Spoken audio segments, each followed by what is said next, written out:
আসসালামু আলাইকুম। নতুন একটি ভিডিওতে স্বাগত। আজকে আমরা জানবো পাকা পেঁপে খাওয়ার উপকারিতা। পাকা পেঁপেতে প্রচুর পরিমাণে পুষ্টিগুণ রয়েছে। এক কথায় বলতে গেলে বহু পুষ্টিগুণ সমৃদ্ধ একটি খাবার পাকা পেঁপে, যা আমাদের শরীরে প্রচন্ড পরিমাণে উপকার করে থাকে। পাকা পেঁপে বিভিন্ন ধরনের পুষ্টিগুণ রয়েছে, যেমন পাকা পেঁপেতে পটাশিয়াম, ফসফরাস, কপার এবং ফোলেট পাওয়া যায়।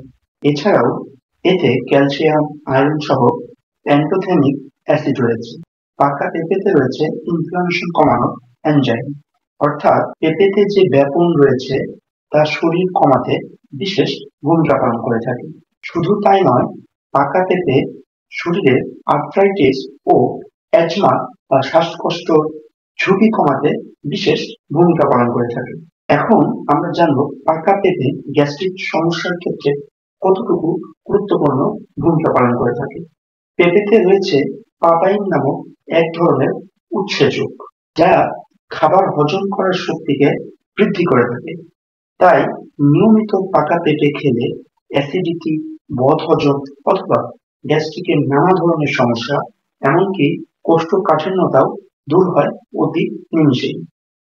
আমরা অনেকেই খালি পেটে ফল বা যেকোনো ধরনের পাকা পেঁপে খেয়ে থাকি। এটি আসলেই শরীরের জন্য কতটুকু গুরুত্বপূর্ণ তা এখন জেনে নেই। খালি পেটে ফল খাওয়ার অভ্যাস কখনোই ভালো নয়।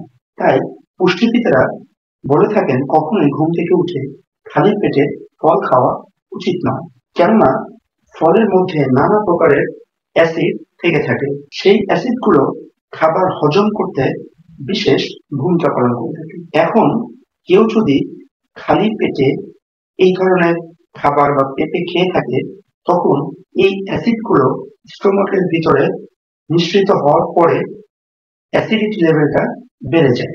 এমনকি পেঁপেতে থাকা পেপসিন ও পেপাইসিন খাবার হজমে বিশেষ ভূমিকা পালন করে থাকে। পেঁপেতে দুই ধরনের এনজাইম থাকে, পেপসিন ও পেপাইন, খাবার হজমে বিশেষ ভূমিকা পালন করে থাকে।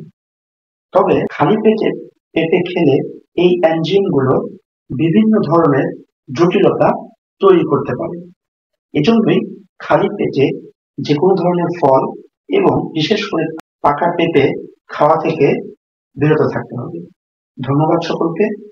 আমাদের চ্যানেলটি ভালো লেগে থাকলে অবশ্যই সাবস্ক্রাইব করে আমাদের পাশে থাকুন। ধন্যবাদ। আসসালামু আলাইকুম।